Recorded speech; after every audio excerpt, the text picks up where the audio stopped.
Welcome to the Office of Global Engagement's presentation on the SCVP portal. The SCVP portal is available to both the PDSO, DSO, and the student. So today we're going to be talking about how it operates and what it looks like in the student view. When we talk about SCVP portal and reporting, it's a little confusing because we also use what's called the International Students and Scholars portal. Remember that students are required to submit updates and requests through MyUSU and the International Students and Scholars portal ran by the Office of Global Engagement. Your address, phone, and email updates should be sent to MyUSU within 10 days of any change. Those updates are pushed to our International Students and Scholars portal and then to SEVIS. This ensures that we have the most accurate information and it's all updated in one place. In the International Students and Scholars portal, you're going to update employment updates and any kind of reporting as it pertains to your OPT reporting on Form I-983. Utah State University does not require that students use the SCVP portal. However, it is nice to create an account on the portal because you're able to see what you have reported in the SCVP portal and what we have updated on your behalf. In addition, you will get alerts from the portal that will help you timely report your OPT and STEM OPT reporting requirements. It is important to note that federal regulation does not require that you have this in account, but it does allow you to kind of see the bigger picture on both sides. The nice thing is that in addition to updating it in your MyUSU, is that you can update that information directly, including that address, telephone, and employer information. However, if you have not updated it in your MyUSU account, it is possible that that information will be overridden by what we have on file. So that's why it's important that you update your MyUSU on a regular basis, even after graduation. With students who are in post-completion practical training, students can monitor their employment authorization, and they can also see what's most current, and you can work with your PDSO or DSO to determine any start dates and unemployment dates and how they've been counting. When it comes to our STEM OPT students, they are unable to add a new employer or change any of their employer information. This may be frustrating because you could do some of those updates when you were on standard OPT. Because of the STEM OPT reporting, you are required to make sure that that I-983 is on file with our office. This is because of any potential auditing or future look at your potential file and what you've reported as meeting all of the SEVIS requirements for OPT.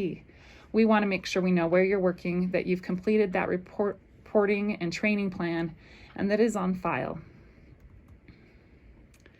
How the portal account creation process works. So when you apply, say, for OPT, you're going to have an email on that I-765 record. That email should be the same email that we have on file for you. And if for some reason that email is not correct, you want to work with your PDSO, DSO to get that email updated.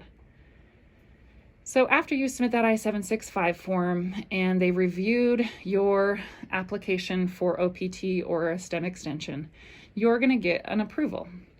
After that approval is processed, it goes to SEVIS, and SEVIS issues an email to create an account on the portal. Students are often confused because they just did a request through the International Students and Scholar portal and often think this email is junk. But after you've received approval, it's usually between that first or second week that you're going to get this email. That email has a link that's valid for a very limited period of time. And so if you do not create an account initially, that link's going to expire and you're going to have to reach out to your PDSO or DSO to reset that portal.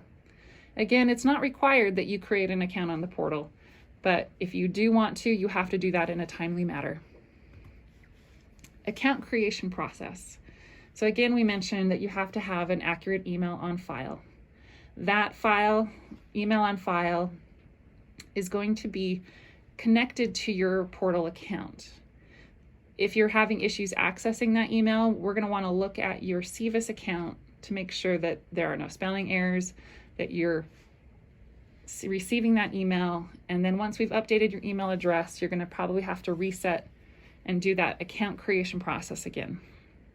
In order to do this, you have to have your unique SEVIS ID that's found on your Form I-20 in the upper left-hand corner.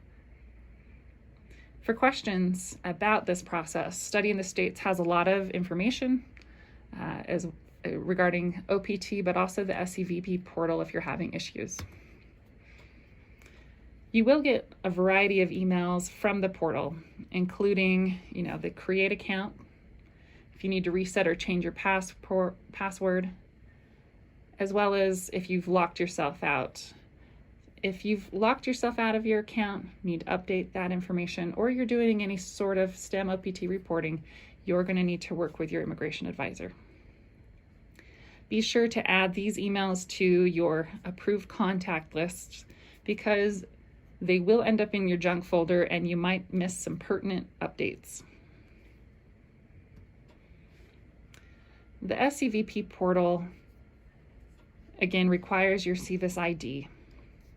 And if you are in here and you're incorrectly entering information, it's going to lock you out after 3 incorrect tries. So that's when you're going to have to reach out to us to see if you need to have it reset. The student view will have you enter your password and confirm it. There are a variety of password restrictions and things that you have to make sure that meet that minimum requirement. So be careful to make sure that your password meets the SEVP portal requirements and that you remember that password because you will have to update it every 90 days. When you log in, you're going to visit sevp.ice.gov/OPT. And here again, you're going to enter your email and your password to log in. Make sure that it looks like this and it says Student and Exchange Visitor Program Portal. The reason why I point that out is that we've had students create DSO temporary accounts that doesn't give them any access to anything. So make sure that you're actually creating a student account. When you log in, you'll be able to see profile, employment, history, and some various account information. Here you can update your physical address. Unfortunately, you can only do this while you're on OPT. It may be somewhere down the road where SEVP allows students to manage this information, but right now, you can only update this information while you're on OPT if you've created this account. However, like I said, we still want you to update this in your MyUSU. When you look at the employment history in the SEVP portal, it'll show what you have and those dates.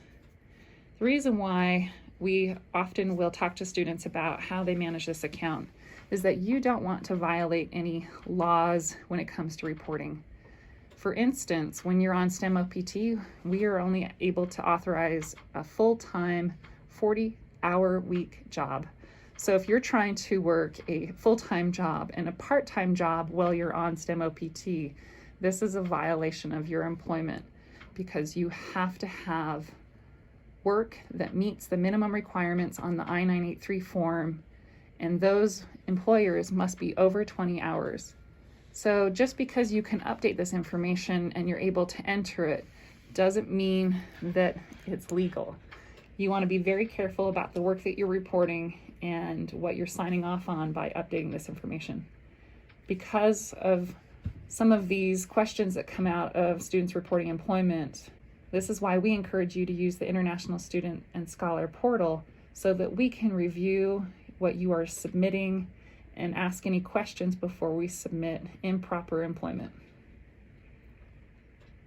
In this, you're able to look at former employment and any past authorizations, so you kind of have a good idea what you have worked and your time frame reported. Again, if you have questions, you can reach out to the Office of Global Engagement. We're here to support you in your efforts to maintain your SEVIS and SEVP status. Our website is globalengagement.gov. support.usu.edu, and we look forward to visiting with you in the future.